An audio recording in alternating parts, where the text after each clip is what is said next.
Hi, my name is Charlie Chang, and I went from a broke pre-med student with no direction in life to a seven-figure YouTube entrepreneur, and I am one of the passionate few.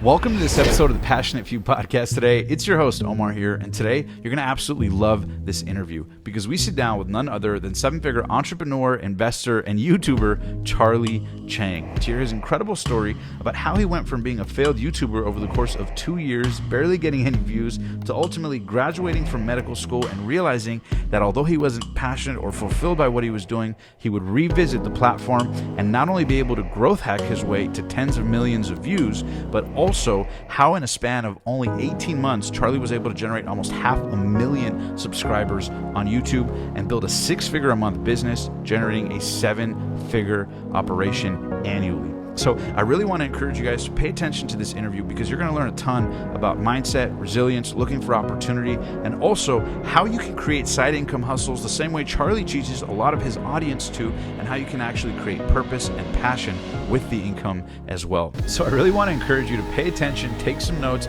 and learn how this guy who was super awkward on camera would prove resilient in the face of adversity and end up creating the life and business of his dreams, none other than seven-figure entrepreneur and my good friend, Charlie Chang.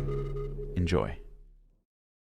Thanks so much for being on the show today, Charlie. Thanks so much for having me. Awesome, man. Dude, and it's cool having you because not only have we developed a cool friendship, but what you've been doing online is incredible. You're now approaching, at the time of us recording this, almost 500,000 subscribers. Yep. But before you had all this momentum, six-figure months, and all this awesome stuff you're doing in business and inspiring tens of millions of people around the world, take me back, bro. Before this all started, where did you grow up? What was your childhood like? And then later we can get into kind of how you got into business. But take me back. Where did you grow up? What was your childhood like? Yeah, so I grew up in Palo Alto, Tech Central. And my parents were immigrants from China. So they came in when they were like in their 20s. And I grew up in a household that was very academic focused. My mom is a statistician. My dad is a software engineer. So they really pushed me to like excel in school, take all AP classes, and just like focus on academics, right?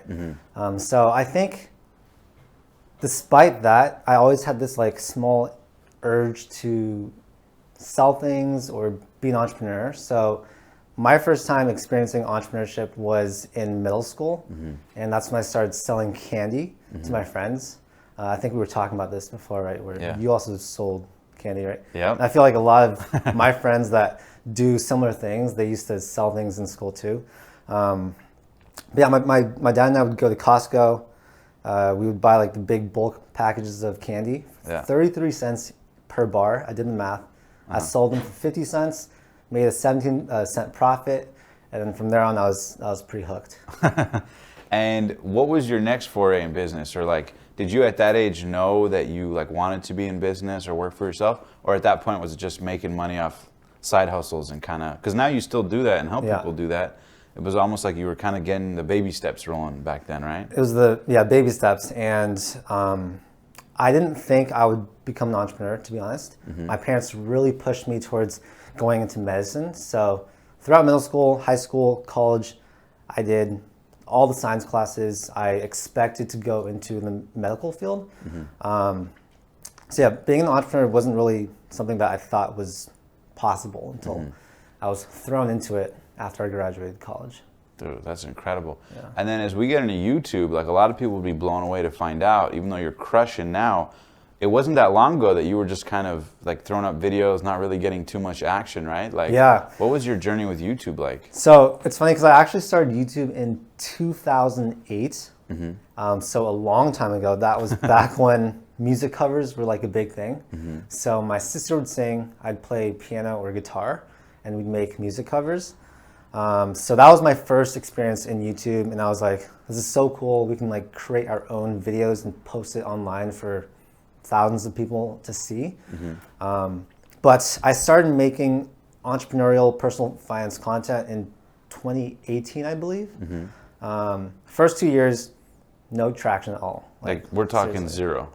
Yeah. Give us metrics just so people out there watching can go, oh, shoot, that's not that intimidating. Like if he didn't get that much action, now he's crushing it. Maybe it's possible for me. Like give us some of the numbers. I mean, a typical video might get like 50 to 100 views. And like when you're spending like 5-10 hours making a video and then like only that many people see it, it's like a little bit, soul crushing. But I like to think of it, I try to like think of it as like me talking to a room full of 50 to 100 people. It's actually a lot of people, right? So even if you're not getting any traction at the start, you have to think, you have to like have the sort of mindset where you're still really getting to a lot of people, even though it's not a lot compared to, Mr. Beast or any other creator like that. Like viral YouTubers or whatever, yeah. I totally agree with that, man. I think a lot of people underestimate the power of one, right? Because you might get like 20 or 30 views on a video and you're like, oh man, all that effort for nothing. But think about it, imagine you being in a room of 20 or 30 people. That's a lot of people who are listening or watching. And if you appreciate that, you'll scale that kind of momentum. And I find most creators do that too. Okay, but talk to me, how did you growth hack? Because you grew on YouTube like super fast. You're one of the biggest anomalies ever on YouTube, especially recently. It is a weird journey. Because at the start of 2020, so like a year and a half ago, I had 2,000 subscribers. And those were mostly people from when I made music covers. I basically took my music cover channel and like repurposed it to personal finance. But yeah, in the last like 18 months, it really grew a lot. And dude, I remember like seeing the first videos hit like thousands of views. I was like, this is crazy. And then the Adsense started coming in. And I was like, I had no idea that YouTube could become like such a big business, right? And money maker. And we're talking literally like during COVID, right? We're talking, so we're filming this almost August, September of 2021, but we're talking like what, January 2020, you had 2,000 subscribers? Yeah. And in March, I started making content about the stimulus stuff. So that was like the trending thing that I like immediately jumped on. And in April, I made like 1 to 2 videos every single day. I was stuck at home. And I was like, I need to be doing something, right? So I just busted out a lot of content. And this is right when the whole pandemic happened, right? Right when it started. People were like looking for information about stimulus checks, unemployment. So I was like, if people are looking for that, I'm just gonna start making content about it. Right, tap into demand that's already there. And I love so much that you say that, Charlie, because a lot of people during COVID lost their purpose, got depressed, left their job, didn't know what to do. But that almost seemed like that was a catalyst for you blowing up. So you turned that situation into advantage by being strategic. I'm always looking for like opportunities, right? And I think that's why reading books, listening to podcasts such as yours. Appreciate that, bro. I know you've been listening for a while. Much love. I've been a big listener, yeah. Make sure to subscribe, baby. Even Charlie subscribes, my friend. Yes, sir. Listening to all that like great information made me realize like how important it is to always be on the lookout for new opportunities, business ideas. So I feel like that's really helped me. I mean, the whole pandemic was like bad situation for a lot of people, right?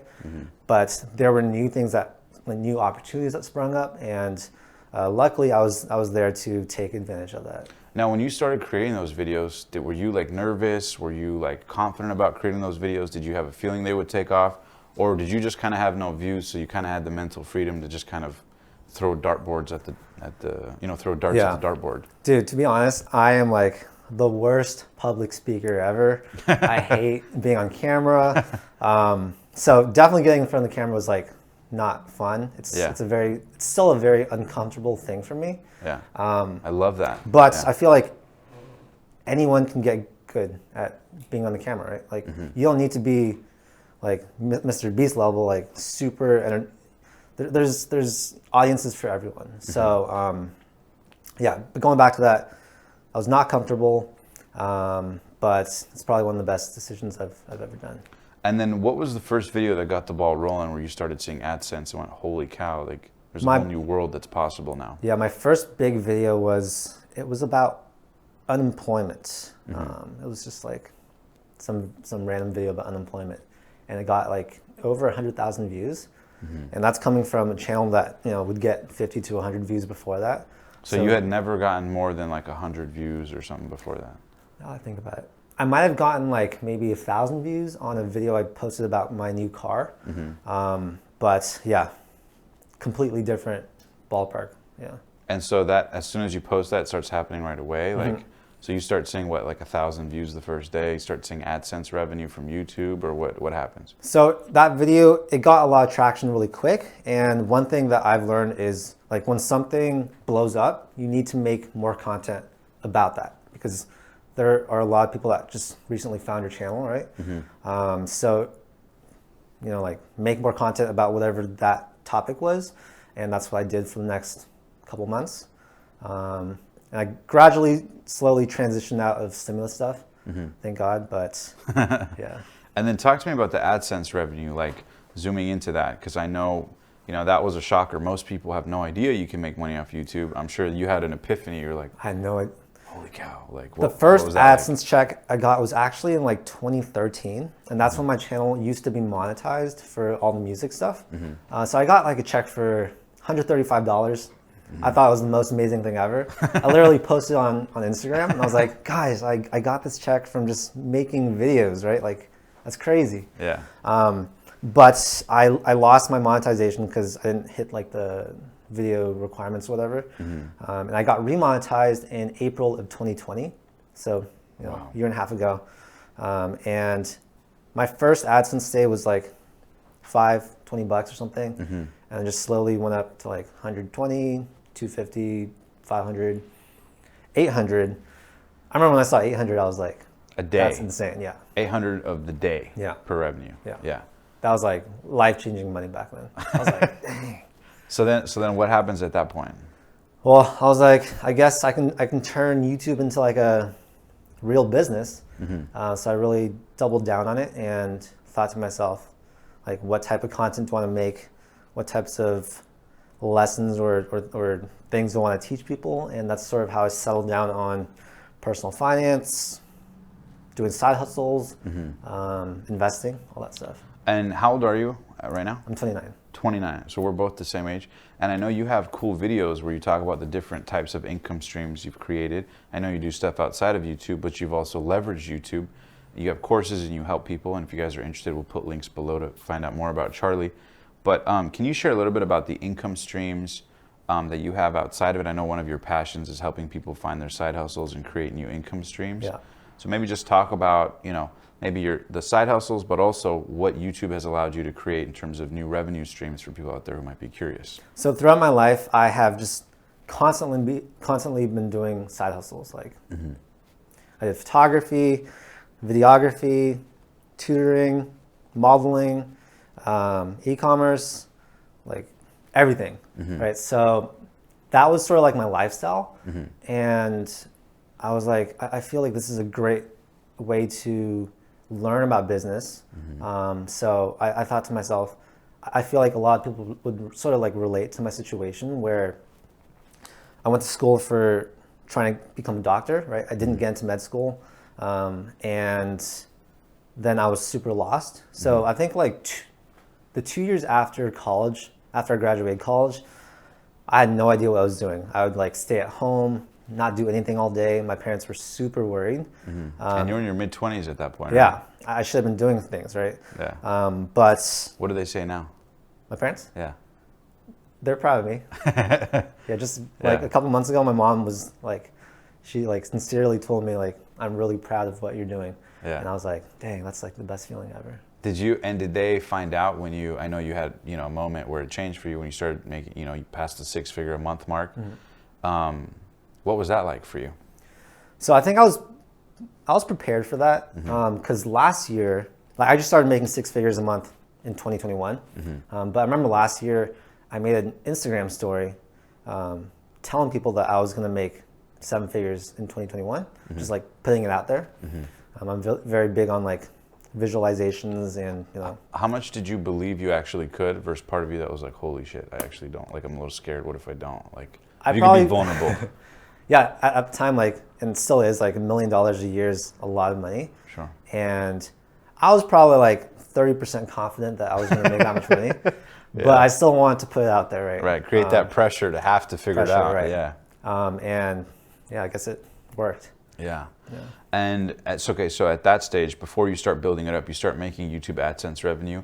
And then what are the other streams of revenue that you started to create once you got momentum? So the thing with YouTube is that YouTube itself is not, I wouldn't say it's really like a business. It's a way to get a lot of eyeballs. And once you get eyeballs on YouTube, you can literally create so many different revenue streams. You can leverage it, yeah. So I do like affiliate marketing. I do brand deals. I have a course that I sell. Yeah, so many things. And what are the side hustles that you recommend people who start getting momentum on YouTube? Like, what's the order or the way in which you recommend people go about thinking, what extra side hustles should I create if they start getting momentum on YouTube? Are you talking more related to YouTube or like other stuff? More YouTube first. Okay, so I mean, when you first make content, you shouldn't expect to make money for a long time. Right. I went to YouTube not even thinking that I could make significant money, right? I think my original goal was to make $1,000 a month to pay for my car.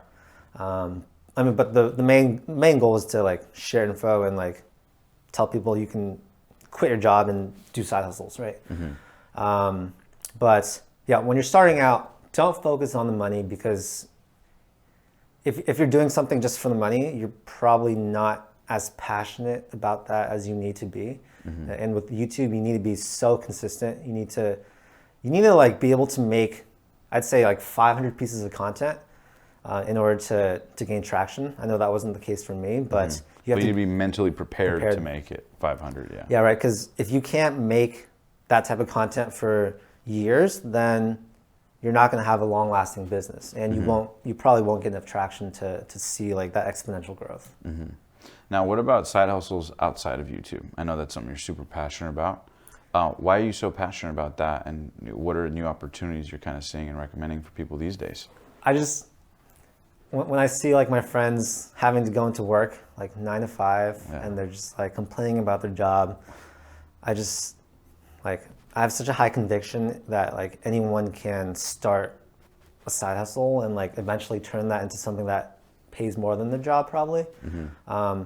So I'm just like super into doing that because that's what I did. And I think for anyone that's like trying to leave their job, or they're trying to figure out something that they can do to make more money, a service-based business is what they should do. So something like tutoring, photography, something where you can trade your time for money, because then you get instant cash flow, and then you start like learning all these super valuable skills about becoming an entrepreneur. And it's funny because I feel like all the different side hustles I've done in life sort of like they all came together and helped me with YouTube, right? So I did videography that helps with me filming. I guess I did tutoring, so that helped me with like teaching things to people. It all just came together. Yeah, even like, stocks. Yeah. Right. Like personal finance. Yeah. So stocks and personal finance. Talk to me about that, because I know one thing about you is you're very particular about cash. You have like rules and systems you follow. You consider yourself pretty frugal. I'm very frugal. Yeah, very frugal. So talk a little bit about that. Like, what is your money mindset, and what made you so passionate about finance? That I know now you teach it, but talk to me a little bit about that. Your personal philosophy on why you love finance and teaching it so much. So I think growing up, my parents were extremely frugal. They'd spend money on the right things, like music lessons and making sure I went to like soccer practice and stuff like that. But we never spent money on like luxurious things. We'd go to like cheap restaurants, all that stuff. And I think that really instilled this like mindset that money is scarce, which is actually not a good mindset, but I feel like at that time it was good. It instilled this like this thing in me where I was like, why is money, what is this magic sauce that we can't spend, and like why is it so valuable, right? So then I became interested in like how to make more of it, how to like best leverage our time to get more of it without spending more time, how we can make money work for us by buying assets and stuff like that. So I think that's where my love of like personal finance comes from, my childhood. What do your parents think about your BMW i8? Not the most frugal choice. when I got that car, I wasn't making that much money, so that was like that was a big jump for me. What made you get it? I'm curious. Mindset. So there's a guy named Albert Preciado. I don't know if you know him. I do, yes. He's a guy that I've been following for a long time. Red Ferrari guy. Red Ferrari guy. Yeah. He would leverage his cars like no other. And I found myself being like, oh, dude, I'm super motivated by him, right? Or he's using these cars to get more business, build his social media following. So I was like, if he can do that, I'm gonna try and do it. So I just took that leap of faith. And how scared were you when you got the car?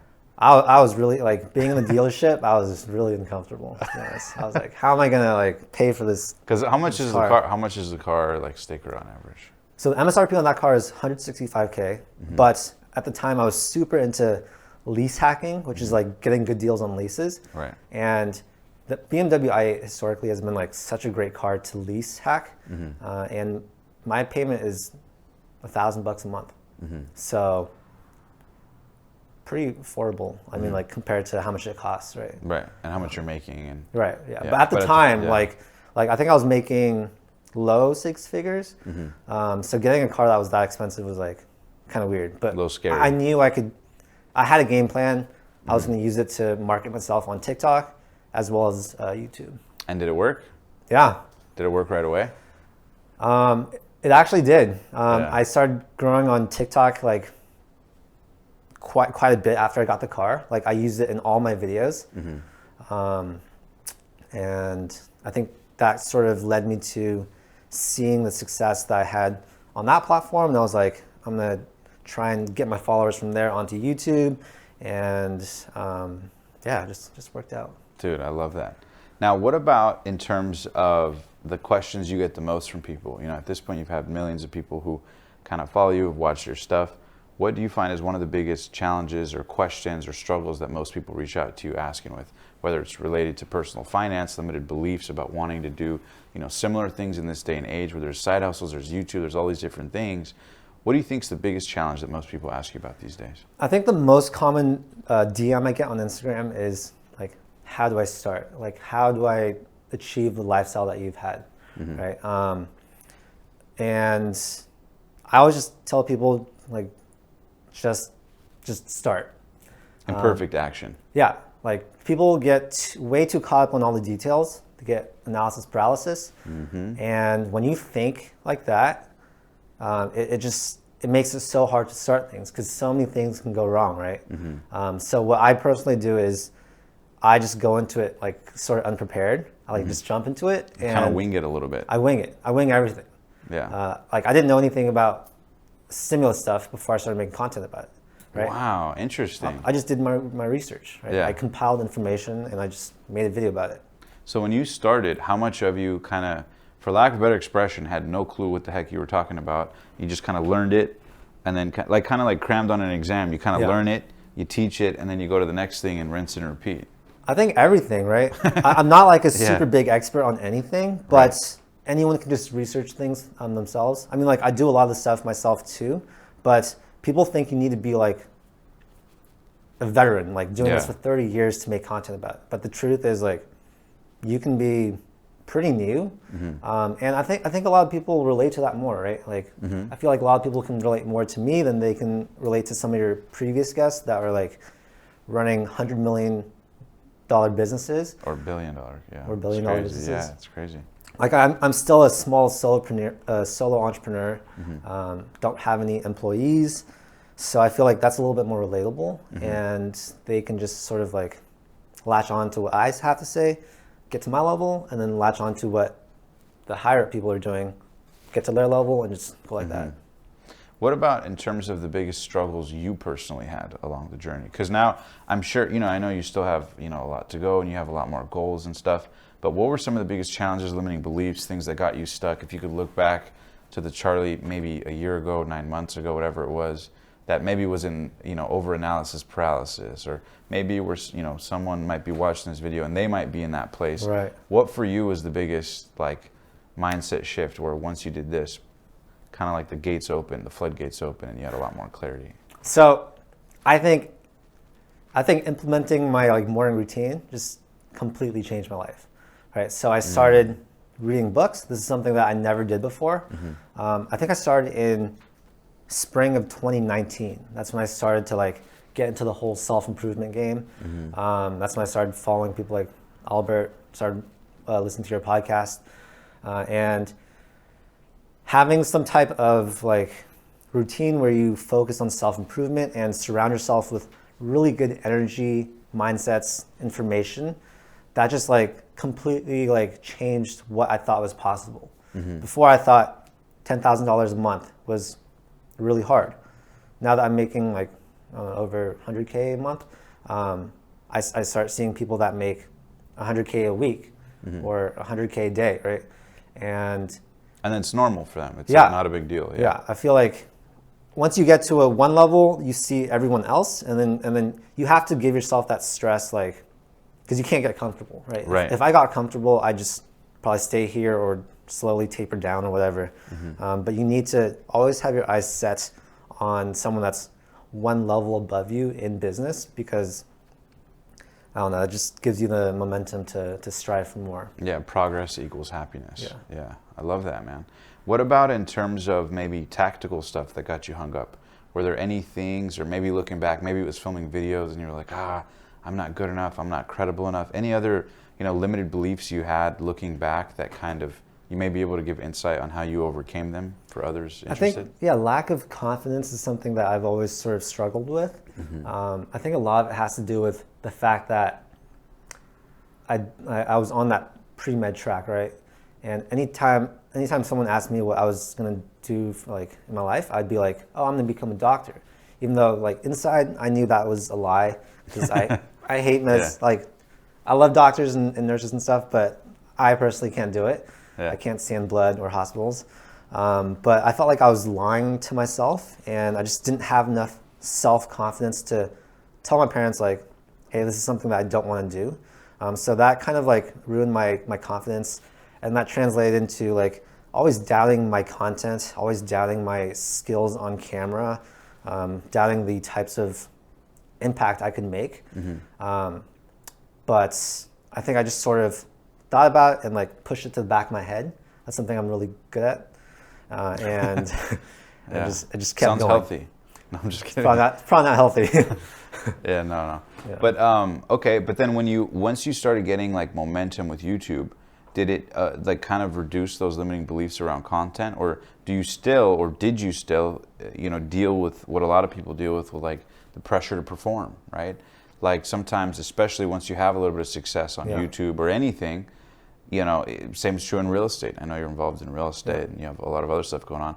But did you ever find maybe you did well and now you're like chasing yesterday's success because now you got to upkeep what other people think of you or deal with that, and then maybe you do a video and 2 or 3 videos in a row don't perform well, so it messes your self-esteem. Like, have you dealt with a lot of that stuff, or what's been your mental approach to that, to people who might be listening and maybe struggling with that? Yeah, with something like YouTube, the thing is like once you start seeing success, you like get that pressure to keep making content that does well, right? And it's views, how many subscribers you get per day, your AdSense.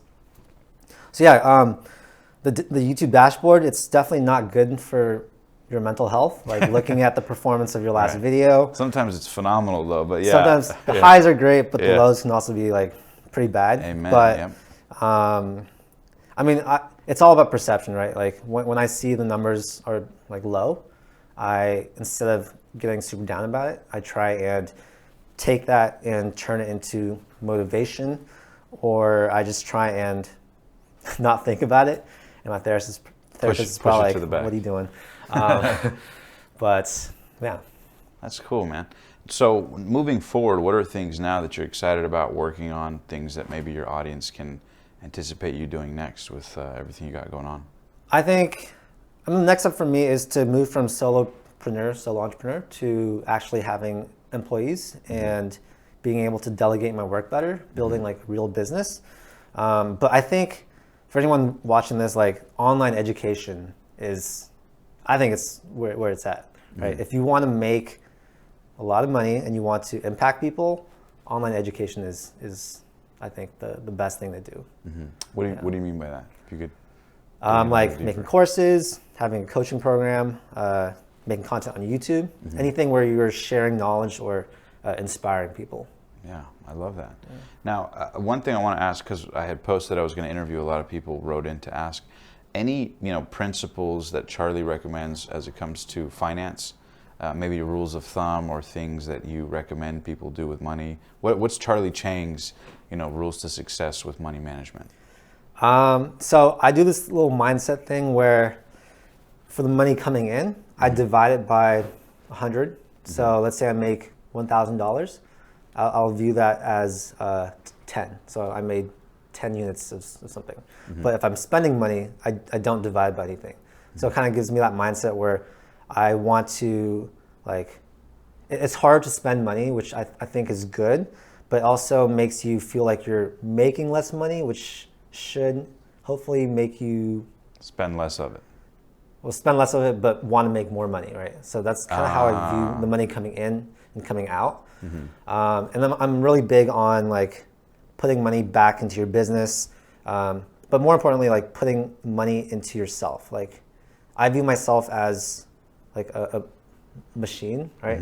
So I need to constantly fill myself with books, podcasts, really great people, and that's what really pays off the biggest ROI, I think. So what about in terms of, because I love what you said there in terms of dividing the units, but can you delve in a little bit deeper as to what you mean by that for somebody who may not fully grasp that? Right. Or a similar concept related to that, just so they can help? So let's say I make $10,000 per month, right? I'm not going to view that as me making $10,000. I'll view it as me making, what's 10,000 divided by 100? 100? 10 or 100? 100, yeah. 100. Shout out to Henry, went off camera, math wizard. So I just made 100 units of money. But if I'm spending money on personal things, it's a pizza's $12, right? So immediately I spent 12 of something. So it gives me the perspective that I shouldn't spend as much money on myself on things that don't really actually benefit me, and try and make more money. I don't know if that makes any sense. Yeah, no, I totally get it. Yeah. Now, I want to ask you this. What about people who watch this and they go, well, what about your quality of life? Doesn't it not? I don't want to be so frugal and da-da-da-da. Now, obviously, it's a little bit of an exaggeration, but a lot of people do kind of have that mindset.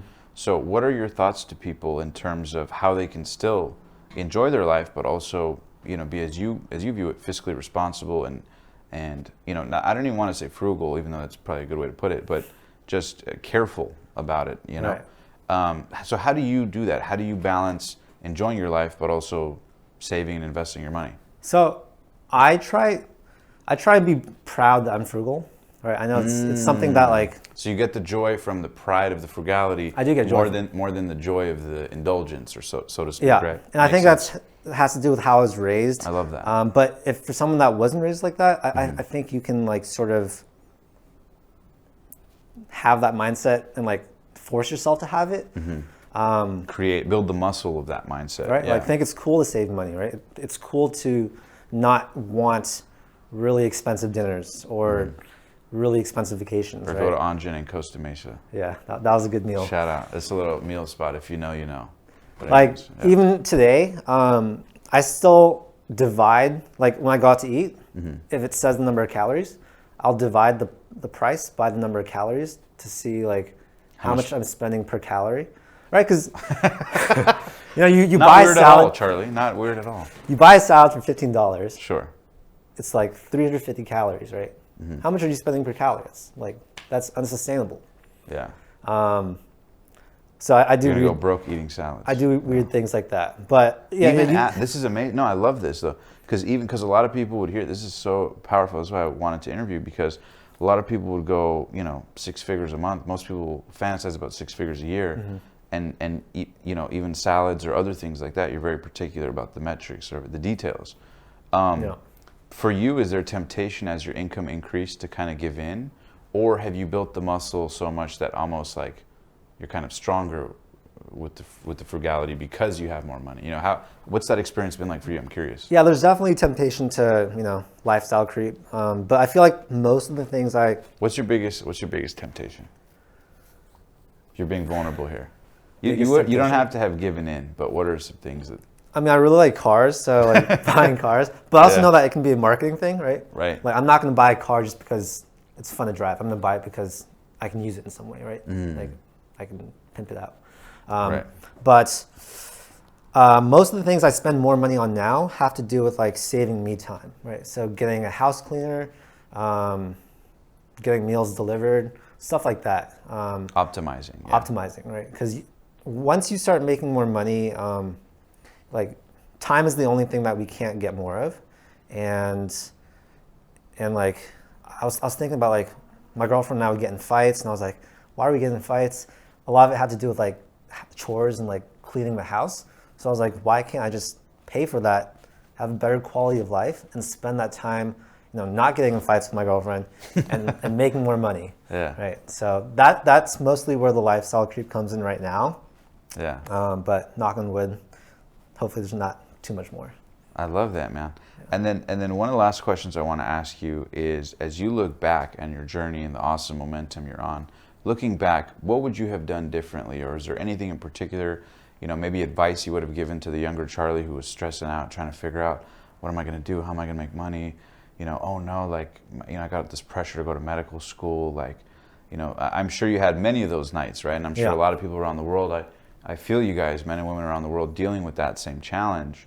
What advice, being on this side of the fence, would you give to that younger Charlie who's maybe looking for answers and trying to figure out what to do next, feeling stuck? I don't have too many regrets in my life, but one of the big ones that I definitely would change if I could go back is just knowing what I want to do earlier and like pursuing it, not letting other people tell me you should do this. Like, I'm not knocking my parents because like obviously being a doctor is a great job, and for immigrants it's like what they know as a good job, right? They don't know that there's YouTube, they don't know that there's affiliate marketing, all this like weird stuff that still doesn't really make any sense. But I let them tell me what I was interested in, and I didn't have a strong enough personality where I could just be like, no guys, like I'd rather do these things or work for myself. So that's one of the big ones. And also just getting started earlier with like reading books and surrounding myself with good people and energy and like information. Yeah. And earlier in the interview, you mentioned that like one of the biggest catalysts for changing the game for you was the morning routine, more so than the tactical in the business or anything like that. I'm curious, like I just want to delve in real quick. What was it about the morning routine? Is it that it changes your filter of how you go into the day? Because for me, I find that even with things like meditation, even if the same imperfect Omar trying to figure life out, like whatever happens throughout the days, you just see them differently. Almost like glasses that have a tint of color on them. Yeah. You see the day through a new tint of possibility, if you will. Perception's a little bit different, right? Right, just a little bit different. But that little bit different over time skews in a totally different direction than the trajectory otherwise. So it's the little things over time that end up being the big things. Oh, for sure. So is that what it's been like for you? Yeah, that and like the momentum it gives you, like the self-trust, the relationship with yourself. It also builds your confidence, right? Because if I can wake up every single morning and do a morning routine that's I pre-planned the night before or that I've been doing, then it makes me think like I can do that. This is something that not a lot of people would do, right? Read books, drink a big glass of water in the morning, exercise, whatever. And doing that gives you confidence, and it just really opens your mind and like sets your day off on a really good start. And that's just been like super, super important for me. Dude, that's powerful. I've heard something similar where someone said that like when you do things like that, it creates a sense of almost like, not in an egotistical way, but in a way like I do hard things, so I deserve things a little bit better. Yeah. Right? Yeah. You know what I mean? You almost like deserve higher income, or you deserve the ability to like, have the confidence to like film a video about something you just learned about and create it. I deserve, and because you live in that deserve energy, the universe kind of reciprocates what you're going out deserving versus waking up late and you're a mess and you're just all over the place and you're trying to be logical about what to do. 100%. And you kind of feel like you don't, living on the other energy, if I don't deserve it, but maybe the universe will get it wrong, give it to me anyways, kind of thing, right? Yeah, we all deserve, like, I truly believe like we all deserve to live the life that we like really want to live. And why do you think most people don't? Well, I think fear, right? Like when you're doing side hustles or starting a new business or something, it's there's a lot of fear in it, right? You don't know what's going to happen. You don't know if you're going to lose your money. You don't know if you're just wasting your time. But like I always tell people, every single thing you do in life should not be viewed as the thing you do for the rest of your life. It should be viewed as a stepping stone.